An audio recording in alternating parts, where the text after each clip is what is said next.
Halo rekan-rekan, ketemu lagi dengan saya dan pada kesempatan kali ini saya akan kembali berbagi tentang membangun kelompok kerja yang efektif. Dalam pekerjaan kita sehari-hari, di institusi, di organisasi, di lembaga, dan lainnya, ada kondisi di mana kita kan harus selalu bekerja dengan tim. Nah, kalau kemudian dengan tim, dengan kelompok kerja ini kita nggak akur, kita kemudian sering terjadi debat dan sebagainya, ya maka akhirnya tim atau kemudian organisasi ataupun unit atau bagian ini ya nggak bisa untuk mencapai target atau tujuannya yang telah ditetapkan oleh perusahaan. Maka penting bagi kita dimanapun kita berada, apapun posisi kita, untuk memastikan kita bisa membangun kelompok kerja yang efektif. Duh, tapi saya bukan pemimpin Pak, saya nggak punya tim yang saya pimpin. Kenapa saya perlu membangun tim? Jangan salah teman-teman. Meskipun teman-teman menjadi bagian dari sebuah organisasi atau sebuah tim, teman-teman perlu tahu apa sih yang membuat suatu kelompok, suatu tim itu bisa sukses. Sehingga teman-teman bisa memberikan masukan ke depannya. Kalau kemudian Michael Jordan tuh bilang, kenapa sih kita perlu membangun kelompok kerja yang efektif? Kenapa sih kita perlu membangun tim kerja yang efektif? Ya karena orang berbakat itu akan memenangkan satu pertandingan. Tapi teamwork yang solid, tim kerja yang cerdas itu akan memenangkan satu liga. Maka dari apa yang disampaikan Michael Jordan ini menggambarkan pentingnya kita untuk mulai membangun kelompok kerja yang efektif dimanapun kita bekerja. Atau istilah juga saya pernah dengar, kalau kita mau lari cepat ya kerja aja sendirian. Tapi kalau kita mau larinya lama dan jauh, kita perlu untuk berlari bersama dengan tim kita yang akhirnya akan meringankan beban kita untuk bisa berlari lebih jauh, untuk bisa mencapai hal-hal lebih besar di organisasi kita masing-masing.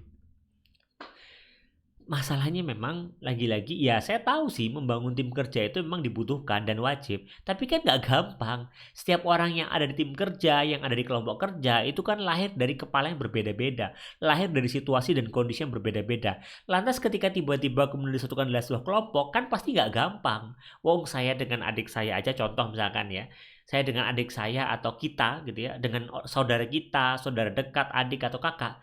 Yang kita lahir bareng dan punya kedekatan emosional kan pasti terjadi konflik. Apalagi orang yang kita nggak kenal, kita belum tahu sebelumnya, mungkin cuma sekedar lihat wajah doang, tiba-tiba kita harus bekerja sama dengan dia. Nah maka tantangannya emang ya seperti itu. Tidak mudah karena kita akan bekerja dengan orang yang fokusnya berbeda dan kemampuan berbeda. Loh terus caranya gimana biar saya bisa membangun kelompok kerja yang efektif? Karena kan saya mau berprestasi di organisasi kan. Yang pertama adalah ingatkan kepada rekan-rekan tim satu kelompok kita untuk menetapkan sasaran tim itu apa. Tim ini tuh tujuannya mau kemana, arahnya mau kemana. Karena ini yang akan menjadi patokan bagi semua anggota member lainnya. Kalau ini nggak jelas, akhirnya semua member tim itu punya tujuannya masing-masing. Tiba-tiba masing-masing member tim, misalkan ada 5 orang gitu ya. Ya 5 orang ini punya tujuan masing-masing. Nah ini yang seringkali memunculkan konflik. Karena lo kan nggak bisa, ini satu organisasi, kok bisa satu ke kanan, satu ke kiri. Ya akhirnya nggak ketemu. Kelompok kerja jadi tidak efektif. Maka pastikan untuk di awal tim kerja itu menetapkan sasaran tim itu apa yang mau dicapai bersama. Setelah kemudian sasarannya udah jelas, yang mau dicapai itu udah jelas, pastikan kejelasan peran anggota tim itu apa. Untuk mencapai tujuan tadi itu, peran anggota tim itu masing-masing apa. Oh, saya berperan untuk di sini, saya support di sini, saya membantu di situ dan sebagainya. Makin jelas perannya akan bisa meminimalisir konflik yang terjadi di anggota tim kita.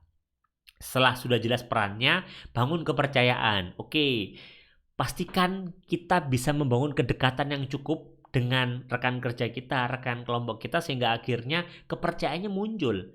Kita nggak bisa kerja bareng untuk mencapai tujuan itu kalau kita nggak saling percaya. Akhirnya saling tuduh. Ada masalah kayak jangan-jangan ini, jangan-jangan saling tuduh. Kenapa?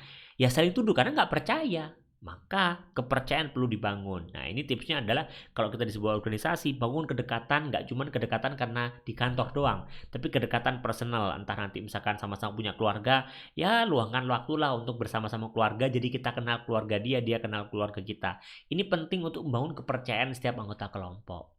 Setelah itu, setelah kelompoknya sudah trust, ya pastikan kelompok itu konsisten berproses. Ketika kemudian kita sudah memutuskan dalam satu kelompok, ya kelompok ini itu akan terus diuji. Kenapa? Untuk meningkatkan kualitas dari kelompok ini sendiri. Ketika kemudian dia menjalankan satu target tertentu, pasti ada kendala, halangan, tantangan. Nah, pastikan kelompok itu benar-benar semua berproses. Menjadikan setiap halangan, hambatan, tantangan yang datang itu adalah sebuah ruang untuk tim atau kelompok kerja itu makin dewasa dan makin berproses.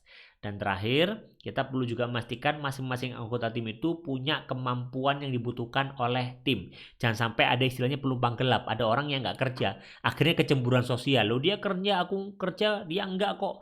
Nah, akhirnya ada kecemburuan sosial. Pastikan setiap anggota dari tim kita, rekan kerja kita memiliki kemampuan dibutuhkan untuk organisasi ini berjalan.